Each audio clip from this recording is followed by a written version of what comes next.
Most of you know me as Lalie Dick, the lady who now inhabits the office along with her 13-year-old Dachshund alarm system, Bella. She does a pretty good job in noisily keeping absolutely nothing at bay, to the delight of Jimmy Insco's standard poodle pals who visit occasionally for treats. I've been a member of St. Peter's for 32 years, more years than anywhere else in the 75 I have been allotted so far. When my husband David retired in 1985 to teach at UK, and we, along with our daughter Raby Bradford, made good on a dream of coming back to the land his ancestor bought in 1799. We became a part of St. Peter's flock in 1988. Christened in Old St. Paul's Cathedral in New Orleans and confirmed by Bishop Duncan M. Gray of St. Paul's in Woodville, Mississippi, oldest Episcopal church west of the Alleghenies.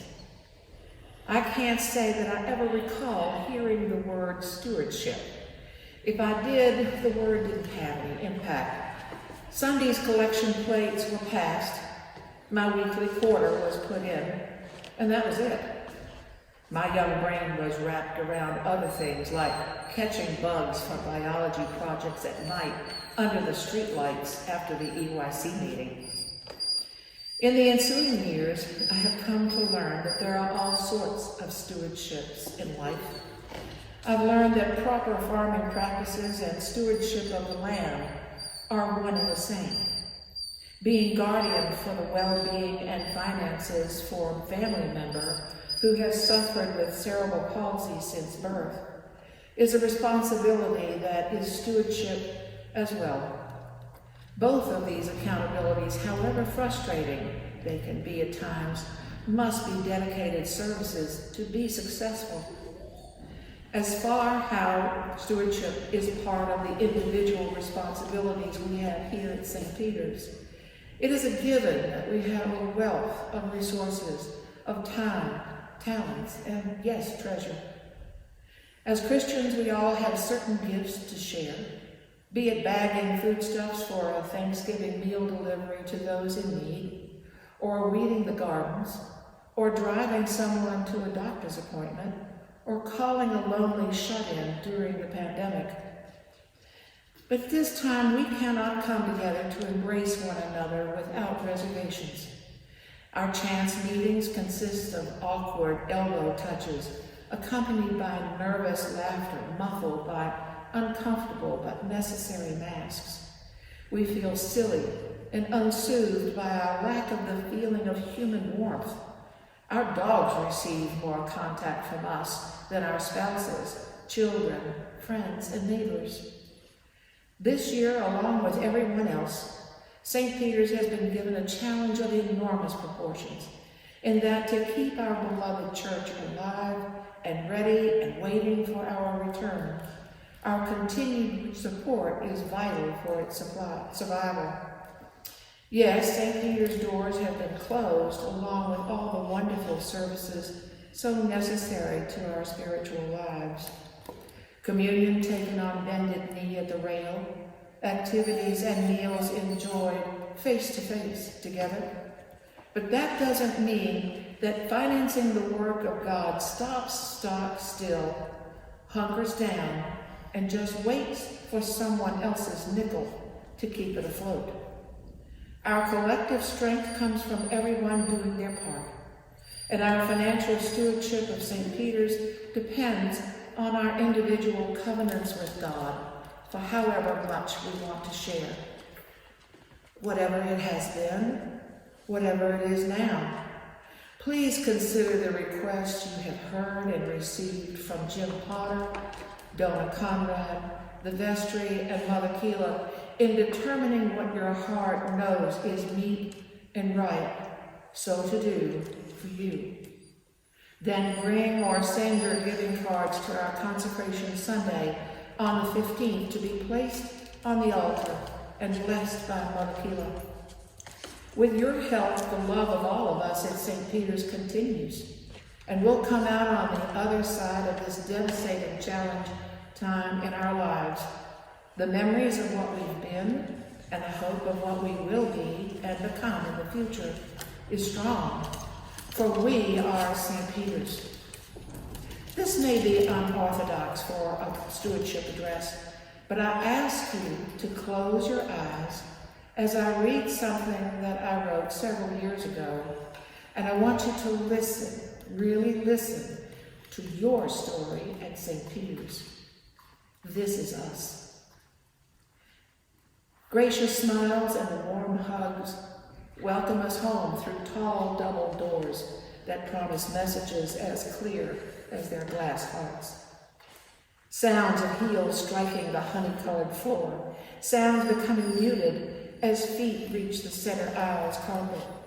Then the quiet slides of shoes and creaks of pews, confirming another soul is in residence. Centuries-old fragrances of candle wax, carbon wicks, heady incense, and ancient woods mingle with elegant floral representatives of God's hand in nature to augment and inspire, all presented by dedicated, talented hands. Sounds of chattering among parishioners and visitors, giggles of children and chords of music being practiced by a choir, all floating from somewhere within the breast of the church. Welcoming bowers of roses at the entryway gardens and blossoms in the soft cheeks of babies being welcomed into the arms of Christ over the magnificent stone christening font. God's sunbeams transformed from one visiting hue to tones of scattered jewels across the heads of saints and sinners alike. The rich tones of the old organ as its keys and foot pedals are manipulated by an earthly master's hands and feet, providing us with a ministry of music to both lift and soothe. Tiny white-robed acolytes leading us to worship behind crucifixes 3 times their height and sometimes braced from behind for the journey by kind helping hands of older peers. Pews hewn from woods native to God's Kentucky countryside, providing places of comfort and discomfort as we listen to the Word of God, the interpreted words of our shepherdesses, and share our voices with those whose vocalizations beyond our hearing swirl around us in glory. Lessons of old, read by world-worn readers whose younger voices projected over Broadway venues and network airwaves, leaving the continuing task to those who preside over courtrooms and dollhouses, bank accounts, and pepperoni pizza. The glory is coming together in the aisles of the sanctuary to enfold one another in love and peace as we share with what one grinning parishioner irreverently called the Sunday morning pre-coffee hour. Caskets washed in tears and palled in red, white, and blue of service to country solemnly enter for the blessing of those encased for the ultimate journey, an exit in hope of triumph, although we know in our hearts wings had unfurled and flown them home days before.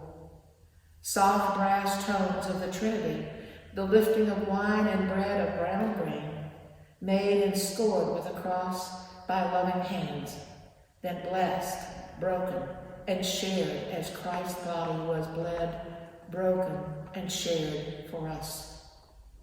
Clustered as white grapes on the vine of life, small figures leap to grasp and ride the rope for joyful ascension heavenward by the swing of the bronze voice of St. Peter's as it peals our renewed progression into the world. Flickering votives left behind as silent sentinels, visible signs to tell the world of their charge to carry to God the prayers of those who care to remember. This is our St. Peter's. Here is where we come to learn how to lose ourselves and gain our souls for eternal life with God's blessing. Thank you for all you do and what you have done to support St. Peter's. So let's step up and keep the journey going.